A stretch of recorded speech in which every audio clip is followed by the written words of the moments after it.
निकुंज रजनी की एक झांकी। कई दिनों से निकुंज उत्सव चल रहे हैं। नित नई नई झांकियां बनती हैं, केवल प्रिया प्रीतम की प्रसन्नता के लिए। आज भी यमुना के उस पार कोई उत्सव होने जा रहा है। ललिता जी, विशाखा जी उस निकुंज का बनाव श्रृंगार कर रही हैं। सूर्यदेव थोड़े ही समय पहले अस्ताचल को पधार चुके हैं।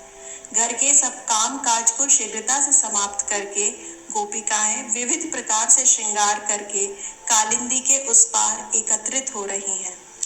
रासेश्वरी वृषभानु नंदिनी अपने परिकर सहित पधार चुकी हैं।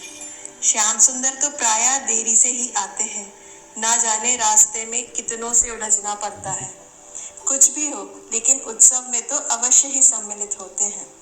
आज एक गोपिका भी इस उत्सव में सम्मिलित होने की आशा से अपने घर के बड़े बुजुर्गों की आंख बचाकर चल ही दी।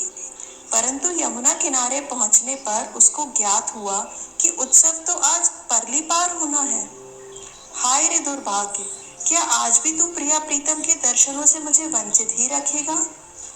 सखी ने चारों ओर देखा और फिर कालिंदी के नील जल में पड़ी हुई एक नैया में बैठ गई। लेकिन वो चप्पू चलाना नहीं जानती थी, इसलिए चुपचाप गुप्त चिंता में बैठ गई और अपने आप में ही कुछ गुनगुनाने लगी। नैया ले चल परली पार। आज तो गोपिका के भाग्य की सराहना हो ही नहीं सकती। खेवैया के रूप में प्रीतम के दर्शन हुए।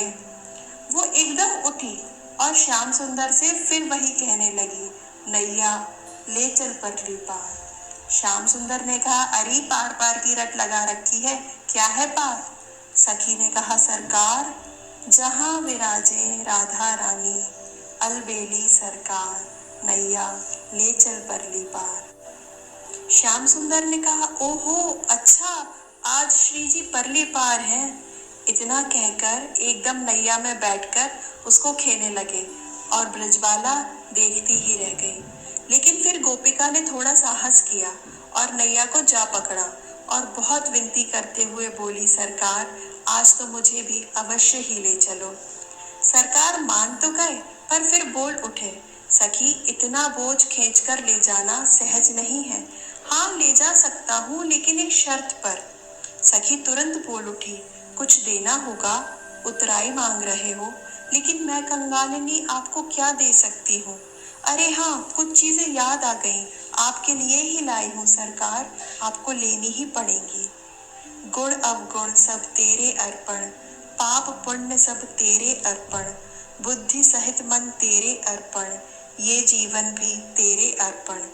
मैं तेरे चरणों की दासी, तुम मेरे प्राण आधार, नैया ले चल परली पार। श्याम सुंदर ने कहा, अरे ये क्या व्याख्यान शुरू कर दिया? हम जरा जल्दी में हैं, तुम किसी और के साथ आ जाना। सखी ने कहा, नहीं नहीं, मैं तो आपके साथ ही चलूंगी, क्योंकि तेरी आस लगा बैठी हूँ, लज्जाशील गवा बैठी हूँ, अपना आप लुटा बैठी हूँ, आंखें खूब पका बैठी हूँ। सांवरिया मैं तेरी रागनी, तू मेरा मल्हार, नैया ले चल परली पार।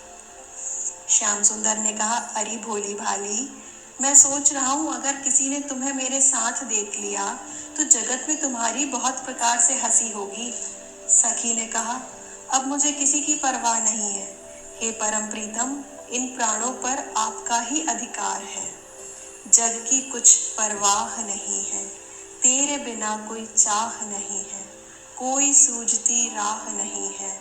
मेरे प्रीतम, मेरे माझी, कर दो बेड़ा पार, नैया ले चल परली पार। आखिरकार उस गोपी पर करुणामय ब्रजेश कुमार रीझ ही गए और उन्होंने सखी को पार ले जाना स्वीकार कर ही लिया और साथ ही साथ एक प्रश्न और कर लिया, अरे सखी, तुझे उस पार जाने की इतनी लालसा क्यों है, जरा बता तो। सखी ने कहा, आप तो सब कुछ जानते हो, फिर भी मुझसे ही कहलवाना चाहते हो।